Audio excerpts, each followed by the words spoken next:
तो मूल पद को हम देखते हैं और फिर इसी पर चर्चा करेंगे।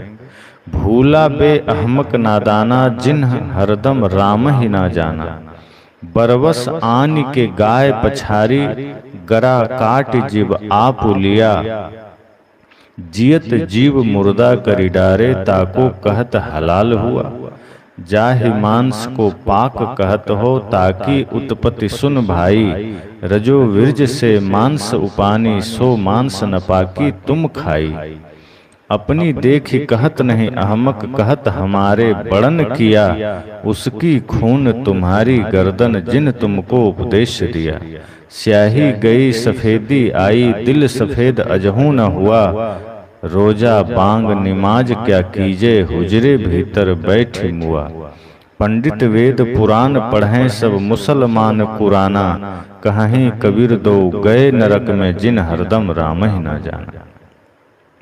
बहुत भयंकर हथौड़ा सदगुरु ने चलाया है। सदगुरु कबीर के लिए एक बात स्पष्ट है कि वो किसी को भी छोड़ते नहीं थे गलती पर, और यह भय भी नहीं करते थे कि हमारा क्या कर लेगा, क्योंकि जो विदेह पुरुष हो जाते हैं उन्हें अपने देह से भय नहीं होता।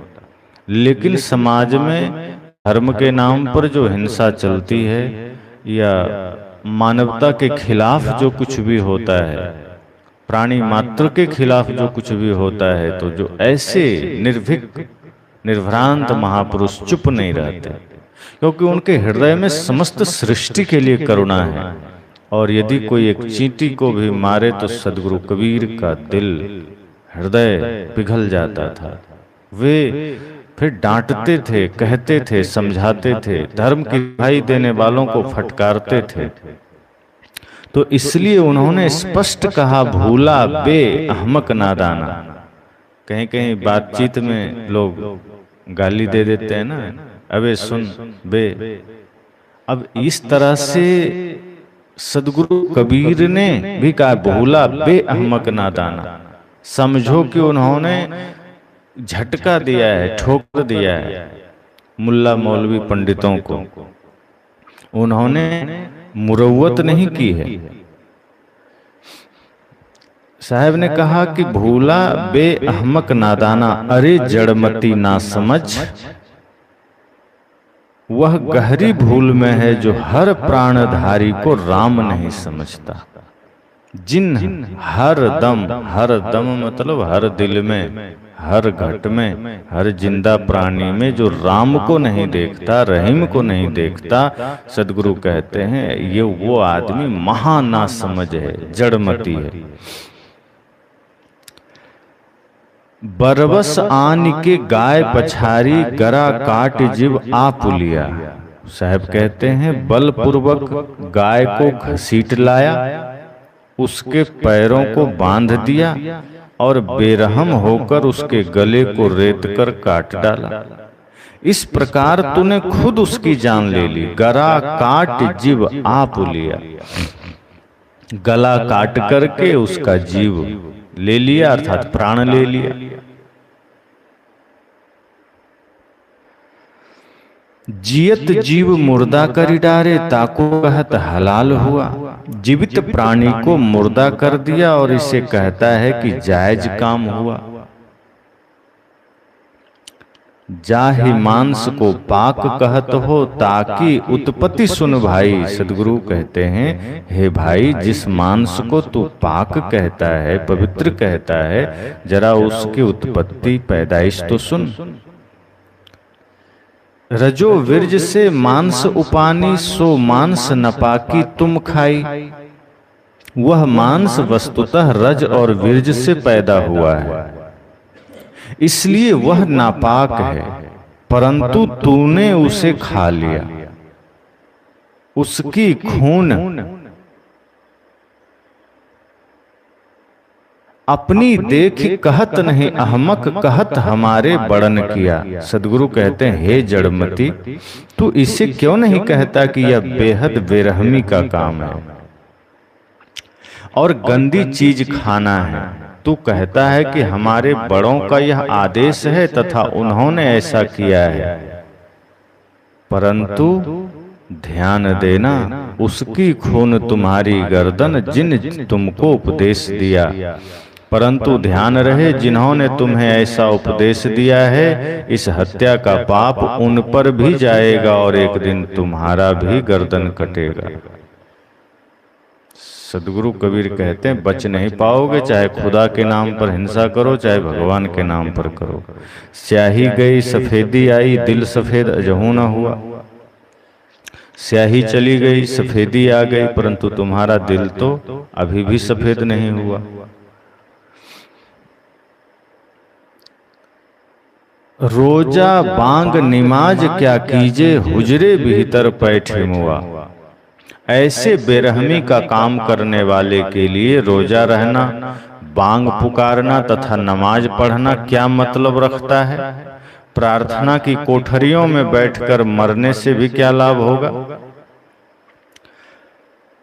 पंडित वेद पुराण पढ़ें सब मुसलमान कुराना, कहीं कबीर दो गए नरक में जिन हरदम राम ही ना जाना। कबीर साहब कहते हैं कि पंडित लोग वेद पुराण पढ़ते हैं और मुसलमान लोग कुरान पढ़ते हैं, परंतु जिन्होंने हर प्राणधारी को राम नहीं समझा और जीव हत्या करते रहे तथा उसे धर्म बताते रहे, वे सब नरक में जाएंगे। अब विस्तार से हम सभी समझते हैं। भूला वे अहमक नादाना। सदगुरु कबीर समस्त प्राणियों में परमात्मा को देखने की बात करते हैं। सभी जीवित प्राणियों में खुदा को, भगवान को देखते भी हैं और लोगों से कहते भी हैं कि तुम भी देखो। सब घट में राम है, सब घट में खुदा है। लेकिन जब वे देखते हैं कि धर्म के नाम पर लोग हिंसा करते हैं, किसी जीव की बलि देते हैं, भूला वे अहमक नादाना जिन हरदम। अब हर हृदय में, हर घट में तुम राम को नहीं देखते, खुदा को नहीं देखते, इसका मतलब है कि तुम महानादान हो, जड़मती हो, नासमझ हो। और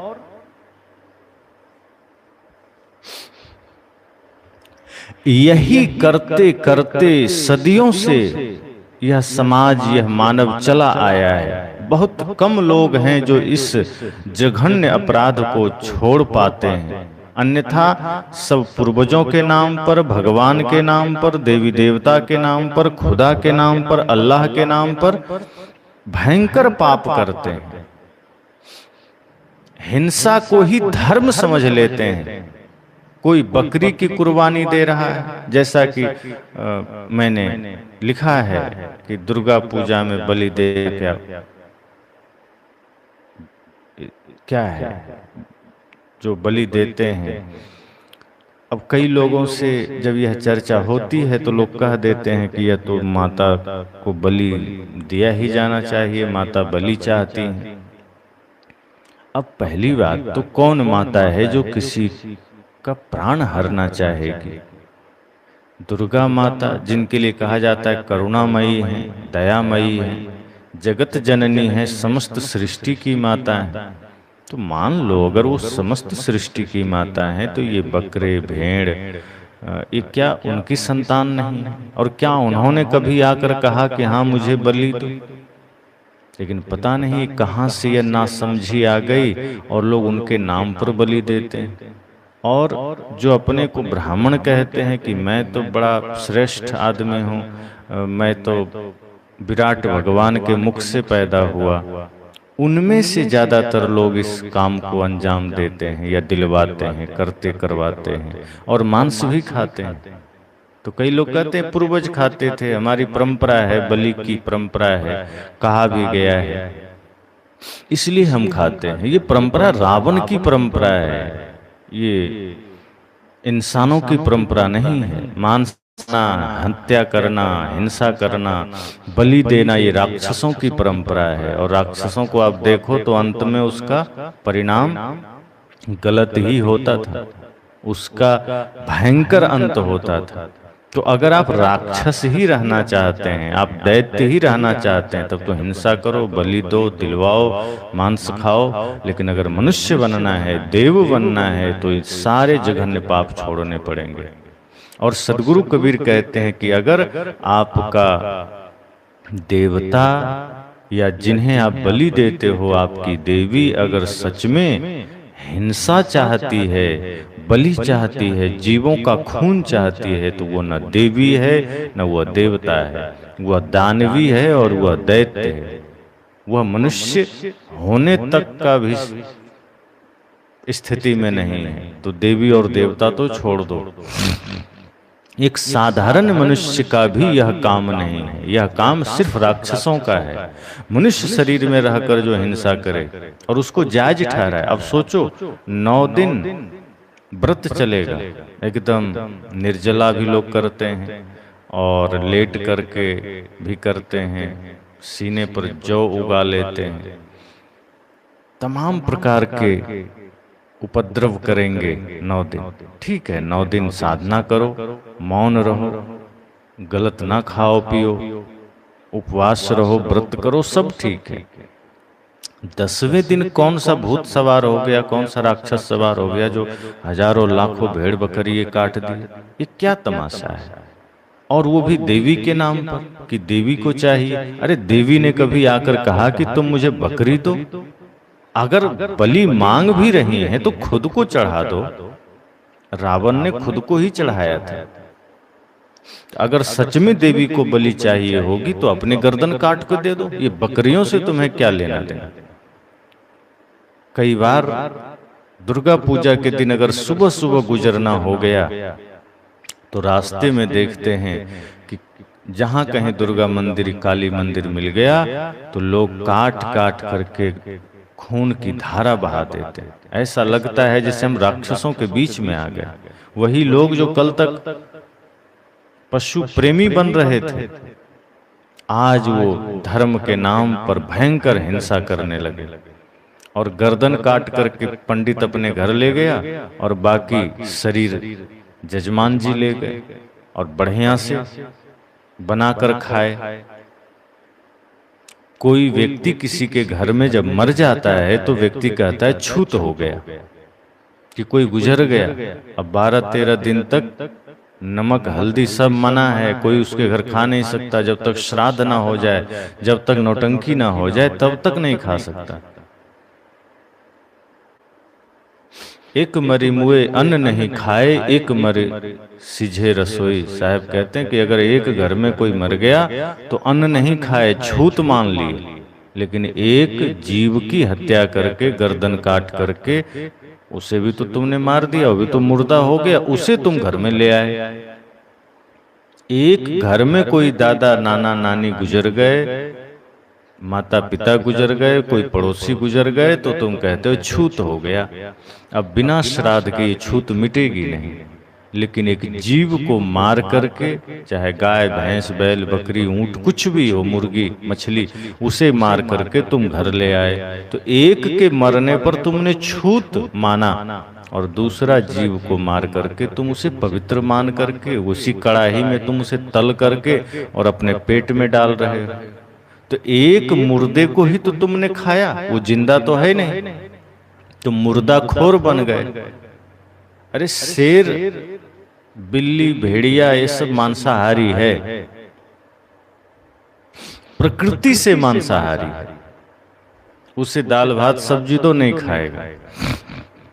लेकिन वह ऐसा नहीं करता कि चलो किसी बकरे भैंसे को पकड़ करके काट करके मसाला डाल करके कड़ाही में तल करके खाना है। प्रकृति ने उसे मांसाहारी बनाया है, तो वह जहां देखा पकड़ा, तुरंत काम तमाम कर दिया, गला काटा, चीड़ा फाड़ा के चल दिया। अगर तुम भी मांस ही खाना चाहते हो, मांसाहारी ही अपने को मानते हो, तो डायरेक्ट पकड़ो, कड़ाही में तलने भूनने की क्या जरूरत है? कहीं खेत में कुत्ता बकरी बैल दिख जाए, जाओ मुंह लगा दो, नोच नोच के खा लो जैसे फल खाते हो।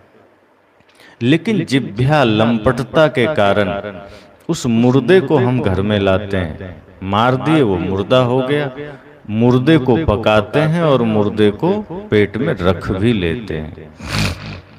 तो सदगुरु कबीर कहते हैं कि तुम मुर्दा खा रहे हो, मुर्दा खोर हो, और चाहे देवी के नाम पर खाओ चाहे खुदा के नाम पर खाओ, मुर्दा खोर तो तुम हो ही।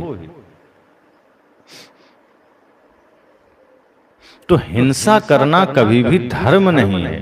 इसलिए सदगुरु कहते हैं, भूला वे अहमक नादाना जिन हरदम राम ही ना जाना। जो हर हृदय में राम को नहीं देखा, जो हर प्राणी में राम को नहीं देखा, वो तो महाजड़मती ना समझ है, भूला हुआ है। चाहे वो देवी के नाम पर हो चाहे खुदा के नाम पर। और तमाम तरह की लोग कहानियां गढ़ देते हैं। मुसलमानों में कहानियां बनाई कि कुर्बानी तो हमारे अल्लाह मियाँ खुदा की देन है। तो कैसे? तो उसके बारे में साहब ने कहा है, इब्राहिम से ईश्वर ने कहा कि तुम अपने प्रिय चीज की कुर्बानी दो। अब मान लो एक चर्चा आई कि अपने प्रिय चीज की कुर्बानी दो, तो क्या आदमी के लिए सबसे प्रिय गाय बैल भैंस बकरी ही है? अरे सबसे प्रिय या तो पुत्र है या अपना शरीर है। पुत्र से भी ज्यादा प्रिय अपना शरीर होता है। अन्य और विश्वास ना हो तो जब ऐसी घड़ी मृत्यु का आवे तो देख लो, कोई कोई होगा जो अपना प्राण गंवा कर अपने बेटे को बचाएगा, लेकिन ज्यादातर अगर ऐसा समय आ जाता है तो अपना प्राण ही आगे दिखता है। फिर भी मान लो अपना बेटा प्रिय है, शरीर प्रिय है, तो शरीर की बलि दो, बेटे की बलि दो। लेकिन ये कथा आई कि इब्राहिम को ईश्वर ने, गॉड ने, खुदा ने कहा कि तुम अपनी प्रिय चीज की बलि दो। तो उसने कहा कि प्रिय तो बेटा है, तो बेटे की बलि दो। तो ठीक है, तो बेटे को लेटा दिया और तलवार चलाने के लिए तैयार हो रहा था, और ऊपर खुदा की तरफ मुंह करके इबादत करने लगा कि अब हम तलवार चलाएं। तभी खुदा अल्लाह मियाँ ने रोक दिया कि नहीं, मत चलाओ। तो क्यों? तो नीचे देखा तो बेटा गायब था, वहां दुम्मा अर्थात भेड़ा बंधा था पास में झाड़ी में। तो उसने समझा कि भेड़े की बलि दी जानी चाहिए, तो उसने भेड़े की बलि दे दी। कितनी बचकानी बात है। अरे तुम्हारे लिए तुम्हारा बेटा महत्वपूर्ण है, अल्लाह के लिए, गॉड के लिए, भगवान के लिए तो बकरा भी उतना ही महत्वपूर्ण है, भेड़ भी उतना ही महत्वपूर्ण है। क्या वो बेटे को हटाकर बकरे और भेड़ की बलि चाहेगा? और मान लो ऐसा हुआ भी है तो आज के समय में ऐसा क्यों नहीं करते? आप भी ऐसा करो। भेड़े और बकरे का बलि देने के बजाय अपने बेटे को सामने बांध दो, तलवार चलाओ। अगर बेटा गायब हो जाए और वहां भेड़ा आ जाए, वहां बकरा आ जाए, गाय आ जाए, तो समझ लेना कि बलि स्वीकार हो गई, और नहीं तो काट डालो अपने बेटे को। तो सदगुरु कहते हैं धर्म के नाम पर ये महान नासमझी चलती है, और यह कुरान के नाम पर, पुराण के नाम पर सभी शास्त्रों का हवाला देकर यह पाप चलता है। ऐसा नहीं है कि कोई एक जगह यह पाप हो रहा है, सभी जगह यह पाप चल रहा है। इसलिए सदगुरु कबीर कहते हैं, भूला वे अहमक नादाना। वो आदमी भूला हुआ है, महानादान है, जो हर घट में राम को नहीं देखता। क्योंकि कहता तो है मैं भगवान का, खुदा का बंदा हूँ, भक्त हूँ, लेकिन वो काम करता है शैतानों वाला। जैसे कोई सामने खुदा नहीं, कोई शैतान है जो उसे आज्ञा दे रहा है, जो उसे अनुमति दे रहा है। तो सदगुरु कहते हैं कि तुम ना समझ हो, तुम्हें हर घट में अगर खुदा का दर्शन नहीं हुआ तो फिर तुम नादान ही हो। बरबस आनी के गाय पछारी, गरा काटी जब आप लिया। कहा जबरदस्ती एक गाय को ले आए, उसमें जानना भी नहीं चाहा कि गाय कटना चाहती है कि नहीं, और क्या लेना देना तुम्हें गाय काटने से। गाय की जगह खुद को काट लो, खुद समर्पित हो जाओ, लेकिन जबरदस्ती एक गाय को पकड़ के लाया। और करता क्या है? अपना प्रेम दिखाने के लिए कि मैं ईश्वर से, मैं खुदा से इतना प्रेम करता हूं कि हे खुदा, हे ईश्वर, मैं तुम्हें गाय की, बकरी की बलि दे रहा हूं। अरे गाय और बकरी से भी तो एक बार पूछो कि उसकी बलि तुम दे रहे हो तो उसको क्या बीत रहा है। बर्वस, बर्बरता पूर्वक, क्रूरता पूर्वक किसी जीव के गले में रस्सी बांध करके तुम उसे खुदा के नाम पर ले आए और गरा काट जीव आप लिया। और इसका जो मेन ठेकेदार है वही मुल्ला मौलवी पंडित, वही अपने को धर्म का ठेकेदार समझता है। वो सोचता है कि जल्दी से इसको काटो ताकि भगवान प्रसन्न हो, ताकि खुदा प्रसन्न हो, और तो कुछ पढ़ा लिखा करके उसका गला कटवा देता है। तो हिंदुओं में सिस्टम है झटका दे के काटना है, और मुसलमानों में है हलाल करना है। अब ये भी बात है कि अगर कोई मीट, जगह जगह दुकान आप देखेंगे झटका मीट शॉप या हलाल मीट शॉप, समझ जाइए हलाल लिखा है वो मुसलमानों का होगा, झटका लिखा है वो हिंदुओं का होगा। और अभी बात याद आई, एक नेता हैं बीजेपी के गिरिराज सिंह, झटका मीट का ब्रांड एम्बेसडर बने। अब बनते हैं सनातनी, बनते हैं हिंदू, और काम कर रहे हैं महा राक्षस वाला। अब ऐसे राक्षसों को कौन कहे।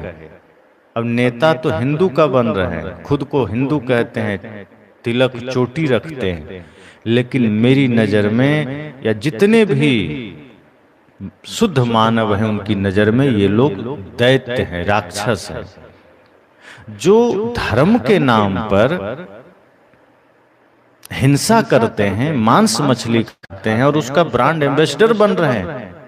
कोई मीट का दुकान का उद्घाटन हुआ तो ब्रांड एम्बेसडर बन गए। अरे चोरी छिपे खाता था, बात ठीक है, ये खुल्लम खुल्ला और सनातनी बनकर के तुम मांस खा रहे हो, तो समझ सकते हैं कि ये कितना घिनौना अपराध है।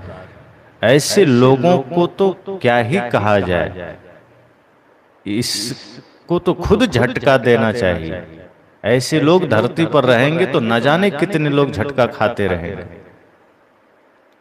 झटका मीट शॉप का ब्रांड एम्बेसडर, ये सब पापी लोग हैं। कई बार जब चुनाव का समय आता है तो मेरी नजर में एक ही बात आती है कि आदमी कौन अच्छा है, बढ़िया, बाद की बात, शुद्ध शाकाहारी कौन है, जीवों पर करुणा करने वाला कौन है। अगर वह ठीक है कि कोई शुद्ध शाकाहारी वैष्णव है तब तो बात समझ में आती है कि थोड़ी सी करुणा होगी, लेकिन ज्यादातर लोग राक्षस होते हैं, मांस खाने वाले, मछली खाने वाले, मदिरा पीने वाले, ऐसे लोग बनते सनातनी हैं, हिंदू हैं, लेकिन उन्हें ये अर्थ ही पता नहीं है कि सनातन का सबसे बड़ा ज्ञान ही अहिंसा है, सबसे बड़ा ज्ञान ही सत्य, करुणा, प्रेम है। और कौन सा जीव की हत्या करने के समय आपको बिना, जैसे कोई करुणावान आदमी है, कोई अहिंसक आदमी है, उसके हाथ में छुरी दे दो, हत्या कर पाएगा? जीव की हत्या करने के लिए महाक्रूर बनना पड़ेगा, जल्लाद बनना पड़ेगा, कसाई बनना पड़ेगा। और ऐसे हत्याओं का जिम्मेदार हर वह मुल्ला मौलवी पंडित है, नेता है, जो इसका प्रमोशन कर रहे हैं, खुद खाते हैं, प्रमोशन भी करते हैं, और ये सनातन के नेता बनते हैं। तो सनातन का ABCD भी पता नहीं है, लेकिन नेता वो सनातन का बनते हैं। अगर आप हिंसा से मुक्त नहीं हो पाए और हिंसा की प्रेरणा दे रहे हैं तो यह पाप और भयंकर हो जाता है। इसलिए मुझे ध्यान आया कि ब्रांड एम्बेसडर बने। बहुत समय बाद पता चला, ये सब सुनने देखने के बाद, कि ऐसे नेता जो कट्टर हिंदू अपने को कहते हैं वो एक नंबर के मांसाहारी हैं, मांस खाते हैं। चलो जो नहीं अपने को कट्टर हिंदू कहते हैं, सनातनी कहते हैं, वो नासमझी में खा रहे हैं, कोई बात नहीं, लेकिन जो सीना ठोक कर कहते हैं कि हम तो कट्टर सनातनी हिंदू हैं, फिर ये पाप कैसे कर रहे, फिर यह हिंसा तुम कैसे कर रहे हो? फिर तुम सनातनी नहीं हो, फिर तो तुम दैत्यों का वंशज हो, राक्षसों का वंशज हो। अपने सिर पर तिलक और चोटी लगाना छोड़ दो। ये चोटी, ये तिलक, ये जनेऊ, ये सब ढोंग ढकोसला है। अगर जनेऊ पहनकर तिलक लगाकर हिंसा करते हो, मतलब ये और महापाप हो रहा है। तो अगर आप हिंसा करते हैं, पाप करते हैं, तो इससे मुक्त हो जाइए। इसलिए सदगुरु कबीर कहते हैं कि बर्बरता पूर्वक तुम हिंसा करते हो भगवान के नाम पर, और उसका दिखावा भी करते हो, प्रमोशन भी करते हो। आप गली कुची में जाइए, जगह जगह आपको अपने देश भारत में, जो धर्म प्रधान देश है, और बगल में नेपाल है जो कि हिंदुओं का देश है, और कहते हैं कि वहां भी देवी देवताओं का वास है, सब राक्षस बने बैठे। जगह जगह आपको मुर्गी मछली टांगा हुआ मिल जाएगा, बकरा कटा हुआ मिल जाएगा। पहले का समय माना जाता है कि थोड़ा राक्षस लोग दूर रहते थे, अब तो उसी गली मोहल्ले में सब रहते हैं, उसी में आपको जाना आना है। ट्रेनों में कई बार इतनी परेशानी होती है। मैं तो भारत सरकार से कहना चाहूंगा, कम से कम यात्रा में ट्रेन में मांसाहार मत परोसो। एक दिन दो दिन कोई ना खाए तो चलेगा, रोटी सब्जी दाल भात अन्य भोजन दो। पर जो शाकाहारी यात्रा कर रहे हैं उन्हें कितना पीड़ा का सामना करना पड़ता है। वो एक दिन मांस नहीं खाएगा तो मर नहीं जाएगा, लेकिन शाकाहारियों के लिए उसका सारा धर्म, उसका सारा नियम भ्रष्ट हो जाता है। इसलिए कई बार ट्रेनों में चलना मुश्किल होता है कि अब आप ऊपर की सीट पर हो या बीच में नीचे, अब पता चला बगल वाला मांस मंगा के खा रहा है, अब आप बचते फिरो और ट्रेन में सब नरक मचा दिया। तब ऐसे राक्षसों के साथ यात्रा करनी पड़ती। कई बार ऐसा अवसर आया कि अब आराम से बैठे हैं कि चलो भाई अब हम अपना शुद्ध सात्विक कुछ आहार लेंगे, उसी समय पता चला कि बगल सीट वाला अंडा मुर्गी मछली मंगा के खा रहा है। कहाँ गया अब धर्म? कैसे यात्रा होगी? तो ऐसे सनातनियों के देश में इतनी समस्या है। सोचो, बने फिरते हैं लोग सनातनी, बने फिरते हैं हिंदू ईमान वाले, और कर रहे हैं पाप का काम, कर रहे हैं अधर्म का काम। तो सदगुरु कबीर कहते हैं कि बर्बरता पूर्वक गाय को लाया, बांध दिया और काट दिया। और नाम किसका ले रहे हैं? रहम करने वाले रहीम का, खुदा का, करुणा करने वाले भगवान का। अगर खुदा या भगवान इस बलि को स्वीकार करते हैं तो वो खुदा या भगवान तो नहीं हो सकते, वो नंबर 1 के शैतान होंगे। और ऐसे शैतानों की पूजा नहीं करनी चाहिए। जो बलि स्वीकार करते हैं, जो बलि देते हैं, वो भगवान नहीं हो सकते। तो सदगुरु कबीर ने आगे कहा कि जियत जीव मुर्दा करी डारे, ताको कहत हलाल हुआ।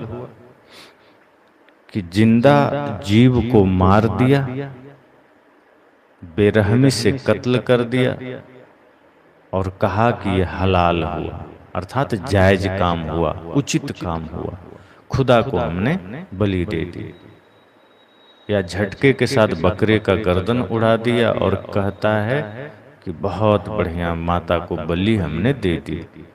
बलि देनी है अपनी दो, और सही अर्थों में बलि का अर्थ है अपने विकारों की बलि देना। अपने अहंकार को बलि दे दो, अपने भीतर के समस्त बुराइयों की बलि दे दो। यह है बलिदान करना। लेकिन एक जिंदा जीव को मार दिया और उसको जायज ठहरा रहे हो, किसके नाम पर? भगवान के नाम पर। यह महा राक्षसीपन है, वहशीपन है। और आज के समय में यह चल रहा है। आज पढ़ा लिखा युग है, विज्ञान का युग है, पर आज भी यह चलता है। यहाँ से बगल में झुमराज थान है, रोज हजारों बकरे कट जाते होंगे, और कौन काट रहे हैं? हिंदू जाके काटते हैं। अपने को हिंदू कहते हैं। हिंसा जीवन में है, क्रूरता जीवन में है, और समझते हैं कि हम हिंदू हैं। आप सुनो, जागो, उठो, उत्तिष्ठत, कि हम हिंसा क्यों करते हैं? हम मनुष्य हैं। करुणा, सत्य, हिंसा, प्रेम हमारा स्वभाव हो, लेकिन हम क्रूरता को धारण कर लिए, शैतानियत को धारण कर लिए, हैवानियत को धारण कर लिए, तो जिंदा जीव को मार दिया और कहते हो जायज हुआ। अब आगे सुनो, जा ही मांस को पाक कहत हो ताकि उत्पत्ति सुन भाई। सदगुरु कहते हैं कि जिस मांस को तुम पवित्र कहते हो, जरा उसकी उत्पत्ति तो सुनो। रज वीर्ज से मांस उपानी, सो मांस न पाकी तुम खाई। वह मांस रजवीर्ज से पैदा हुआ है और वह नापाक है, परंतु तूने उसे खा लिया। नासमझ आदमी ने उसे खा लिया, कहा पवित्र है। अब रजवीर्ज से पैदा हुआ और खुद भी गंदा है। अब आप मांस के दुकान पर जाओ, मांसाहारी भी हो, तो नाक, कई बार लोगों को देखता हूं कि नाक बंद करके मछली खरीद रहा है, मांस खरीद रहा है। मतलब गंध बर्दाश्त नहीं है नाक को, भीतर जो बैठा हुआ परमात्मा है वो नकार रहा है, लेकिन नासमझ आदमी फिर भी खरीद रहा है, जिह्वा लंपटता के कारण, कुसंग के कारण। कई बच्चे नहीं खाना चाहते, माता पिता जबरदस्ती, नहीं खाओ, इससे पौष्टिक भोजन है, विटामिन मिलेगा। शुद्ध शाकाहार भोजन करो, सात्विक भोजन करो, सारा विटामिन उसमें है। शुद्ध सात्विक भोजन में सबसे ज्यादा विटामिन है। एक ने कहा कि B12 तो मांस से आता है, तो B12 मांस से नहीं आता है। आप ज्यादा गौर करो तो B12 जो विटामिन है वो शाकाहारी प्राणियों के मांस से आता है। अब जैसे गाय है, बकरी है, बैल है, भेड़ है, इनके मांस में B12 पाया जाता है, लेकिन इनमें कहां से आता है? ये तो घास खाते हैं। तो घास के साथ साथ जो मिट्टियां खा जाते हैं, उस वजह से उनके शरीर में B12 बनता है। और आज हम तो हमें डायरेक्ट धरती से संपर्क ही हमारा कट गया। सब्जियां भी आती है तो कितने प्रोसेस से गुजर कर आती हैं, धुल करके, साफ हो करके। पहले लोग खेत से तोड़ते थे जैसे तैसे, और हल्का धोया, ठीक से नहीं भी धोया, बना लिया, तो किसी न किसी भांति मिट्टी का अंश शरीर में चला जाता था, तो B12 की पूर्ति हो जाती थी। लेकिन अब वो ऐसा नहीं होता। तो मांस खाकर आदमी सोचता है उसकी पूर्ति हो जाएगी। प्रोटीन के लिए मुर्गी खा लिया, दाल खाओ, अंकुरित अन्न खाओ, इसमें भरपूर प्रोटीन है। तो जितना शुद्ध सात्विक भोजन में प्रोटीन है वो मांसाहार में कहाँ? एक तो वो अधर्म है, पाप है, हिंसा है, गंदा है, उसके बाद भी उसे खा रहे हैं। पैसा भी ज्यादा लगता है। भगवान कृष्ण तो मक्खन मलाई खाते थे, अब फिर भी कंस को पटक पटक के मार दिए। कंस तो भैंसा खा जाता था, कुछ नहीं कर पाए, बचपन में ही मार दिए। हम लोग सब शुद्ध सात्विक शाकाहारी हैं, तो कौन सा कमजोर है? बढ़िया बढ़िया लोग सामने आ जाए तो हम लोग उठा के पटक दें। अब हिंसा नहीं करते, लेकिन बता रहे हैं शक्ति है शरीर में, ताकत है, बड़े से बड़े काम निपटा सकते हैं। दंगल हो जाए तो हमारे संतजन दंगल जीत जाए। शरीर से कोई बॉडी बिल्डर नहीं दिखते, पर आत्म शक्ति है, शारीरिक शक्ति है। कहने का मतलब ये है कि हिंसा की बात नहीं, लेकिन शरीर में शक्ति मांस से नहीं आती। शरीर में शक्ति शुद्ध सात्विक भोजन और शुद्ध चिंतन से आती। लेकिन लोग पीछे पड़े, और ज्यादातर मांस खाने वाले लोग को देखो बीमार हैं। डॉक्टर भी ऐसे हैं, अब पढ़े तो वही हैं, अंग्रेजी बाहर की पढ़ाई पढ़कर आए हैं, थोड़ा सा कुछ होगा कह देंगे अंडा खाओ, तो मुर्गा खाओ। क्यों सुनना उनकी बात? कुछ चीजों में सुन लो, पर जहां मांस खाने की बात कह देना मरना स्वीकार है, पर हिंसा और मांस नहीं, बिल्कुल भी नहीं। अपना आयुर्वेद का विज्ञान इतना विराट है, शुद्ध सात्विक भोजन का लिस्ट इतना लंबा है कि अगर बढ़िया से प्रकृति से जुड़कर आप भोजन करने लगे तो आपका जीवन शुद्ध सात्विक और स्वस्थ हो जाएगा। तो सदगुरु कहते हैं कि जिस मांस को तुम शुद्ध कहते हो वो रजवीर्ज है। रजवीर्ज खा रहे हो, अंडा रजवीर्ज ही तो है, टट्टी पेशाब ही तो है, अब तुम वही खा रहे हो। अब मछली खाने वाला आदमी क्या करता है? मछली जो खाता है, तो मछली क्या खाती है? जो आदमी टट्टी करता है वो टट्टी मछली खा जाती है, गंदगी मछली खाती है, और उस समस्त गंदगी को आदमी खा लेता है। अब सोचो कितना घृणित भोजन है कि वो सारे जीव गंदगी खा रहे हैं और उस गंदगी को आदमी खा लिया। तो इसलिए सदगुरु कहते हैं कि मांस की उत्पत्ति सुनो, जरा होश में आओ, ऐसा ना करो।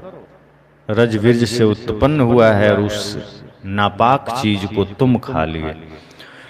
अपनी देखी कहत नहीं अहमक, कहत हमारे बड़न कियो। अब यहाँ सदगुरु कहते हैं कि आदमी इतना जड़मती ना समझ है कि अपनी आंखों देखी बात नहीं करते कि हम गलती कर रहे हैं, हम नासमझी कर रहे हैं। वो कहता है कि अरे हमारे पूर्वजों ने किया है, हमारे बड़ों ने किया है।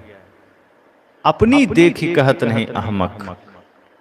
अहमक का अर्थ यहाँ है जड़मती, मूढ़मती, मूढ़ आदमी। वो कहता है कि हमारे पूर्वजों ने जो किया है, जो आदेश दिया है, जो खुदा ने, भगवान ने फरमाया है, हम वही तो कर रहे हैं। अगर कोई खुदा, भगवान, कोई ईश्वर ने यह फरमाया कि तुम जीव हत्या करो, तो ऐसे खुदा, ऐसे ईश्वर को फेंक दो बाहर, वो काम का नहीं। जो तुम्हें हिंसा के लिए प्रेरणा करे, जो तुम्हें मांसाहार के लिए प्रेरित करे, जो तुम्हें बलि कुर्बानी के लिए प्रेरित करे, वो आदमी नहीं हो सकता। वो खुदा और भगवान तो दूर की बात, वो तो जंगली आदमी है, वो तो राक्षस है। भेड़ बकरी काटने वाला, उसको कटवाने वाला, हिंसा करवाने वाला देवता नहीं हो सकता।